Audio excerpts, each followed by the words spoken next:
ಇನ್ನು 3 ದಿನಗಳಲ್ಲಿ ರಾಜ್ಯ ರಾಜಕಾರಣದಲ್ಲಿ ಅಲ್ಲೋಲ ಕಲ್ಲೋಲವಾಗುತ್ತೆ. ಸಿದ್ದರಾಮಯ್ಯ ಸರ್ಕಾರಕ್ಕೆ ಮಹಾ ಗಂಡಾಂತರ ಕಾದಿದೆಯಂತೆ. ಸಿದ್ದರಾಮಯ್ಯ ಸಂಪುಟದ 3 ಸಚಿವರ ಬುಡಕ್ಕೆ ಬೆಂಕಿ ಬೀಳುತ್ತಂತೆ. ಸಚಿವರಷ್ಟೇ ಅಲ್ಲ, ಕಾಂಗ್ರೆಸ್ನ ಶಾಸಕರು, ಪರಿಷತ್ ಸದಸ್ಯರಿಗೂ ಕೂಡ ಶಾಕಿಂಗ್ ನ್ಯೂಸ್ ಕಾದಿದೆಯಂತೆ. ವರ್ಷ ಬೇಕಾಗಿಲ್ಲ ಅಂತೆ, ತಿಂಗಳವರೆಗೂ ಕೂಡ ಕಾಯಬೇಕಿಲ್ಲ ಅಂತೆ. 3-4 ದಿನದಲ್ಲಿ ಹೊಸ ಬಾಂಬ್ ಸಿಡಿಯುತ್ತೆ ಅಂತೆ. ನಾನು ಶಾಸ್ತ್ರ ಹೇಳ್ತಾ ಇಲ್ಲ, ಭವಿಷ್ಯವನ್ನ ನುಡಿತಾ ಇಲ್ಲ, ಸತ್ಯವನ್ನ ಹೇಳ್ತಾ ಇದ್ದೀನಿ ಅಂತ ಮೈಸೂರಲ್ಲಿ ಬಿಜೆಪಿ ರಾಜ್ಯಾಧ್ಯಕ್ಷ ಬಿಎಸ್ ಯಡಿಯೂರಪ್ಪ ಹೊಸ ಬಾಂಬ್ ಸಿಡಿಸಿದ್ದಾರೆ. ಶ್ರೀನಿವಾಸ್ ಪ್ರಸಾದ್ ಅವರು ಭಾರತೀಯ ಜನತಾ ಪಾರ್ಟಿಯಿಂದ ಸ್ಪರ್ಧೆ ಮಾಡುವಂತದ್ದು ನಿಶ್ಚಿತ ಆಗಿದೆ. ಬೇರೆ ಬೇರೆ ವಿಶೇಷ ಕಾರಣಕ್ಕಾಗಿ ನನಗೆ ಸಿಕ್ಕಿರುವಂತಹ ಮಾಹಿತಿ ಪ್ರಕಾರ ಮಹದೇವಪ್ಪನವರ ಸುಪುತ್ರ ಅಲ್ಲಿಂದ ಚುನಾವಣೆಗೆ ಸ್ಪರ್ಧೆ ಮಾಡುವಂತ ಸಂಭವ ಇಲ್ಲ. ಅದಕ್ಕೆ ಕಾರಣ ಏನು ಅನ್ನುವಂಥದ್ದು ಕೆಲವೇ ದಿವಸಗಳು ನಿಮಗೆ ಗೊತ್ತಾಗುತ್ತೆ. ನಾನು ಅದರ ಬಗ್ಗೆ ಹೆಚ್ಚು ಮಾತನಾಡಕ್ಕೆ ಇಚ್ಛೆ ಪಡೋದಿಲ್ಲ.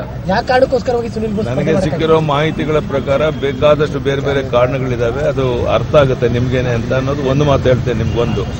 ಎರಡನೇದು, ರಾಹುಲ್ ಗಾಂಧಿ ಅವರು ಒಂದು ಮಾತನ್ನು ಹೇಳಿದ್ರು, ನಾನು ಬಾಯಿ ಬಿಟ್ರೆ ಭೂಕಂಪ ಆಗುತ್ತೆ ಪಾರ್ಲಿಮೆಂಟ್ ಅಲ್ಲಿ ಅಂತ. ಇಂಥ ಒಬ್ಬ ದೇಶದ ಪ್ರಾಮಾಣಿಕ ಪ್ರಧಾನಿ ಬಗ್ಗೆ ಬಹಳ ಹಗುರವಾಗಿ ಮಾತನಾಡಿದ್ರು. ನಾನು ಇನ್ನು ಕೆಲವೇ ದಿವಸದಲ್ಲಿ ಭೂಕಂಪ ರಾಹುಲ್ ಗಾಂಧಿ ಅವರ ಮನೆಯಲ್ಲೇ ಆಗೋದಿದೆ. ಹೇಗೆ ಏನು ಅನ್ನುವಂಥದ್ದು, ಯಾರು ಭ್ರಷ್ಟಾಚಾರದಲ್ಲಿ ಸಿಕ್ಕೊಂಡಿದ್ದಾರೆ ಅನ್ನೋಂಥದ್ದು ಎಲ್ಲವೂ ಸಹ ಬಹಿರಂಗ ಆಗುತ್ತೆ ಇನ್ನು ಕೆಲವೇ ದಿವಸಗಳಲ್ಲಿ. ಈ ಮಾಹಿತಿಗಳನ್ನು ನಾನು ನಿಮಗೆ ಕೊಡ್ತಾ ಇದ್ದೇನೆ. ಸಚಿವರ ಬಗ್ಗೆ ಹೇಳಿದಿರಾ ನೀವು?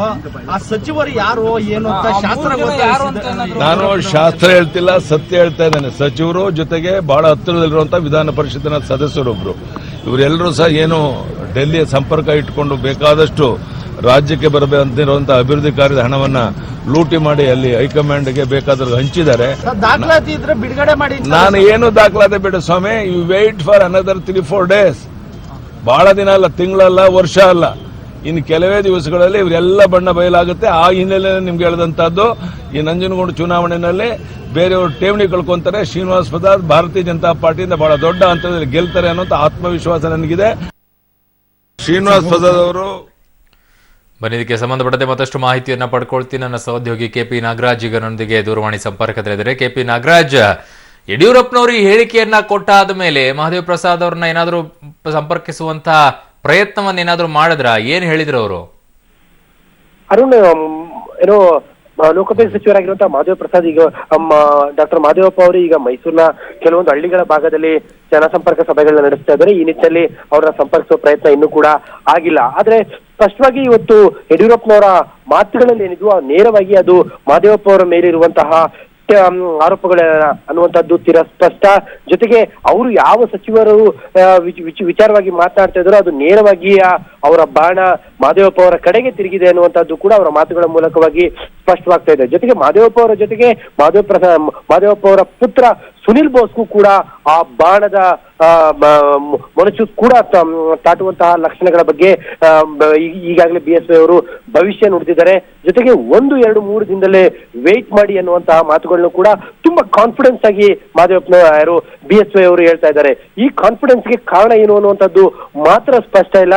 ಜೊತೆಗೆ ತಮ್ಮ ಬಳಿಯೂ ದಾಖಲೆಗಳಿಲ್ಲ, ಅದು ತನ್ನಟ್ಟಿಗೆ ತಾನೇ ಅದು ಸ್ಫೋಟ ಆಗುತ್ತೆ ಅನ್ನುವಂಥದ್ದನ್ನ ತಿಳಿಸ್ತಾ ಇದ್ದಾರೆ. ಇದನ್ನೆಲ್ಲ ನೋಡ್ತಾ ಇದ್ರೆ ಎಲ್ಲೋ ಒಂದು ಕಡೆಯಲ್ಲಿ ಸರ್ಕಾರದ ತನಿಖಾ ಸಂಸ್ಥೆಗಳ ವ್ಯಾಪ್ತಿಗಳ ಒಳಗಡೆ ಎಲ್ಲಾದ್ರೂ ಈ ಸಚಿವರಗಳ ಹಗರಣಗಳು ಸ್ಫೋಟಗಳಾಗ್ಬೋದಾ ಅನ್ನುವಂತಹ ಅನುಮಾನಗಳು ಕೂಡ ಈಗ ಎಡೆಮಾಡಲಾಗ್ತಾ ಇದೆ. ಒಟ್ಟಾರೆ ಸದ್ಯದ ಮಟ್ಟಿಗೆ ಹೇಳೋದಾದ್ರೆ ಕರ್ನಾಟಕದ ರಾಜ್ಯ ರಾಜಕಾರಣದಲ್ಲಿ ಎಲ್ಲೋ ಒಂದು ಕಡೆಯಲ್ಲಿ ಪರ್ಟಿಕ್ಯುಲರ್ಲಿ ಕಾಂಗ್ರೆಸ್ನ ಒಳಗಡೆ, ಅದರಲ್ಲೂ ಕೂಡ ಪರ್ಟಿಕ್ಯುಲರ್ ಆಗಿ ಸಿದ್ದರಾಮಯ್ಯ ಅವರ ಸಂಪುಟದ ಒಳಗಡೆ ಎಲ್ಲೋ ಒಂದು ಕಡೆಯಲ್ಲಿ ತಲ್ಲಣಗಳು ಉಂಟಾಗಬಹುದು ಅನ್ನುವಂಥದ್ದು ಯಡಿಯೂರಪ್ಪನವರ ಸ್ಪಷ್ಟವಾದಂತಹ ಮಾತು. ಅರುಣ್, ಓಕೆ ಕೆಪಿ ನಾಗರಾಜ್, ನೋಡೋಣ ಮಹದೇವಪ್ಪ ಅವರ ಪುತ್ರ ಚುನಾವಣೆಗೆ ನಿಲ್ತಾರ ಅಥವಾ ಇಲ್ವಾ, ಅವರ ಕಾರ್ಯಕರ್ತರು ಏನ್ ಹೇಳ್ತಾರೆ ಮೈಸೂರಲ್ಲಿ ನೋಡೋಣ. ಥ್ಯಾಂಕ್ ಯು ಸೋ ಮಚ್ ನಿಮ್ಮೆಲ್ಲ ಮಾಹಿತಿಗಾಗಿ. ಅತ್ತ ಕರುಣ್ ನಾಯರ್ ತ್ರಿಶತಕವನ್ನ ಬಾರಿಸಿ ಸಂಭ್ರಮಿಸುತ್ತಿದ್ದರೆ ಅದೇ ತ್ರಿವಳಿಗಳ ತಲೆ ಉದುರಿ ಹೋಗುವುದೇ ಎಂದು ಕಾಂಗ್ರೆಸ್ ಇಲ್ಲಿ ತಲೆಯನ್ನ ಕೆರೆದುಕೊಳ್ತಾ ಇದೆ. ಕರ್ನಾಟಕದಲ್ಲಿ 500 ಹಾಗೂ 1000 ರೂಪಾಯಿ ನಿಷೇಧದ ಬಳಿಕ ರಾಜ್ಯದಲ್ಲಿ ನಡೆಯುತ್ತಿರುವ ಎನ್ಫೋರ್ಸ್ಮೆಂಟ್ ಡೈರೆಕ್ಟರೇಟ್ ಬ್ರೇಕಿಂಗ್ ಸುದ್ದಿ ಏನು ಅನ್ನೋದನ್ನ ನೋಡೋಣ ವೀಕ್ಷಕರೇ.